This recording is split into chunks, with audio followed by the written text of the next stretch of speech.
Imagine a ruler so feared that an invading empire, the largest and most powerful of its time, turned around and fled without a single battle, simply because of what they saw when they entered his kingdom. A man whose name inspired Dracula. A leader remembered as both a monster and a national hero. A warrior so ruthless, so strategic, so impossibly bold, that 500 years later, people still whisper his name.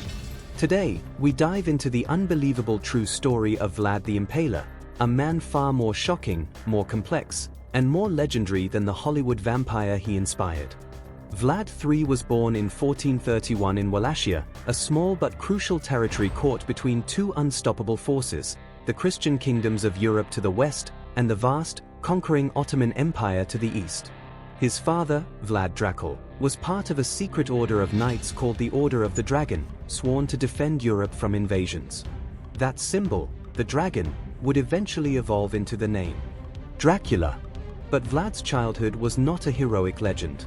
At just 11 years old, he and his younger brother were taken hostage by the Ottomans. Not as prisoners, but as collateral. If their father stepped out of line, the boys would pay the price. Vlad spent years in a foreign empire, learning politics, warfare, and the terrifying unpredictability of power. These years shaped him, taught him distrust, taught him survival, taught him that fear can be a weapon. When Vlad was finally released and returned home as a teenager, he found his homeland in chaos. His father had been betrayed and killed. His older brother was murdered and mutilated. Wallachia was torn apart by corrupt nobles and foreign influence. Most people would flee. Most people would surrender. Vlad didn't. Instead, he made a vow to reclaim his throne, restore order, and make Wallachia powerful again. But power, in Vlad's world, demanded something more than bravery. It required sending a message. In 1456, Vlad seized power and became voivode, ruler of Wallachia. But he inherited a kingdom of corruption. Nobles who switched sides as often as they changed boots. Merchants who cheated the poor. Foreign powers pulling strings from every direction. Vlad believed the only way to unite Wallachia was through absolute discipline. He created strict laws, punished bribery, crushed treason, and demanded loyalty to the country above loyalty to self. Some saw him as a tyrant. Others saw him as the first true defender of the Romanian people. But one thing is undeniable. In a world where chaos ruled, Vlad brought order, terrifying, efficient order. When the Ottomans demanded tribute, including 500 Wallachian boys for their army, Vlad refused. He didn't just reject the demand. He openly defied the Sultan. In retaliation, the Ottomans sent a massive army to crush him. But Vlad didn't wait to be crushed. In one of the most daring military raids in medieval history, he launched the night attack of 1462, sneaking into the enemy camp under darkness, disguised as Ottoman soldiers, and unleashing total chaos. The Ottomans were stunned. Vlad, a ruler of a tiny principality, had struck directly at the heart of the strongest empire in the world. It didn't win the war, but it sent a chilling message. Wallachia would not kneel. After the night attack, the Ottomans returned with an even larger force to finish Vlad once and for all. But when they marched toward his capital, Targovist, they stopped. And then, they retreated. Why? Because Vlad had created something history calls the Forest of the Impaled, a powerful psychological weapon meant to break morale instantly. The sight shattered the invading army's courage. Not a single sword was raised.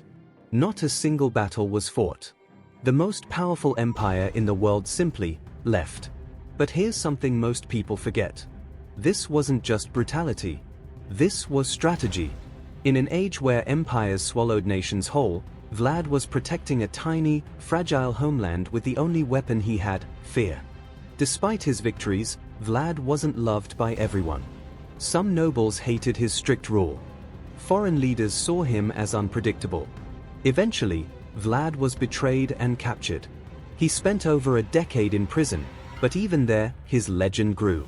Guards feared him. Visitors were fascinated by him. Stories spread across Europe describing him as half hero, half nightmare. And then, in one of history's wildest plot twists, Vlad was released and restored to power because Europe needed him.